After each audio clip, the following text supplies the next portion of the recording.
Baxın, valideyn, müəllim nələrə diqqət eləsin ki, yəni uşaqda hansı siqnalları alanda artıq həyəcan təbili çalınsın? Çox doğrudur.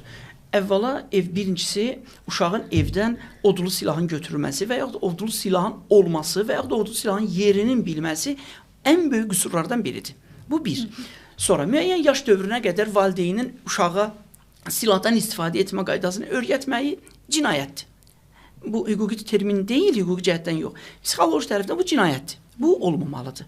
Və bu ailədə uşaq, əgər uşaq evdə tək odlu silah deyil, hansısa bir şeyi götürmək cəsarəti o uşaqda varsa, yəni mən bunu götürə bilərəm. Evdə odlu silah var, qanuni. Amma mən onu götürə bilərəm cəsarətini uşaq əgər özündə tapırsa, bu artıq ailədə qarşılıqlı münasibətlərin olmamasını göstərir. Evdə öhdəlik, tərbiyə, bir hörmət hissi yoxdur. Bu ailədə boşluq var. Sadəcə olaraq övladına necə istəyirsən yaşa. Sən nə istəyirsən eləyə bilərsən, mən sənin arxandayım obrazı var. Hegemon bir nizam-intizama sığmayan bir tərbiyədə böyüyən uşaq var. Ailə modeli var. Baxın, orada nə əmələ gəlir? Uşaqlar özünü rəğbətləndirmə, uşaqlar özünü digərinə müqayisə etməyə şans nədən əmələ gəlir? Yəni, o uşağa olar, mənə olmaz. Onun atası ona bunu icazə verdi, mənə icazə vermədi. Niyə? Bax, birincisi, o uşaq etik, əxlaqi, mənəvi dəyərləri pozub. Bu, qoyaq hələ kənara. Amma digər uşaq onu özünə nümunə ona görə götürür ki, evdə nizam-intizam, məsuliyyət, borc, cavabdehlik zəifdir. Zəif olduğuna görə də uşaq özünə onu rəva bilir. Əgər ailədə borc, cavabdehlik, nizam-intizam, əgər möhkəmlənsə, o uşağın valideyn qarşısında, valideynin eləcə də övlad qarşısında izahat vermək, hesab vermək mənsubiyyətə görə, statuslara görə. Bu əmələ gələndə uşaq mən də onun kimi olmaq istəyirəm deməyə utanacaq. Ən azından uşaq onu ədəbsiz bir uşaq və yaxud ədəbsizlik kimi qəbul edəcək.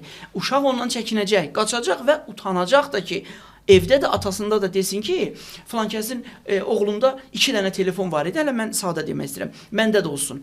Bax, bu olmayacaq. Amma bugün bizim bütün uşaqlarımızda bu var. Var, filan kəsin telefonu var, mən də istəyirəm. O var, mən də istəyirəm. Bax, bu mən də istəyirəm, mənim də olsun. Ona görə əmələ gəlib ki, bizim ailələrimizdə bu saydığım elementlər zəifləyib. Və biz təsəvvür eləyin ki, şaxtalı bir havaya üst geyimi nazik olan bir adamı buraxmışıq küçüyə.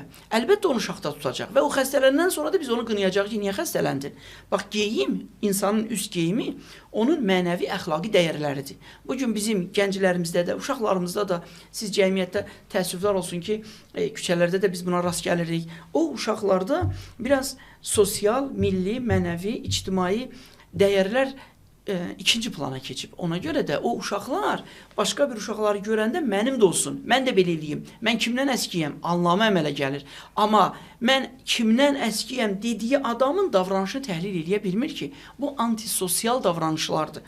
Və biz bugün məsələləri təhlil eləyəndə çoxlu məsələləri təhlil edə bilərik. Bu normal deyil, bu belədir, müəllim-şagird münasibətlərində uşaqlarda təhlil edə bilərik.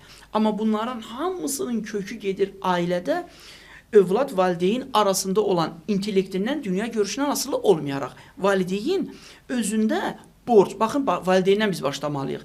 Uşaq, sən özünü abırla aparmalısan, yox. Valideyn özündə borc bilməlidir, qınaq bilməlidir ki, mənim övladım ədəbsiz hərəkət elədi. Mənim övladım müəllimə cavab qaytardı. Bunu valideyn utanmalıdır, uşaq yox.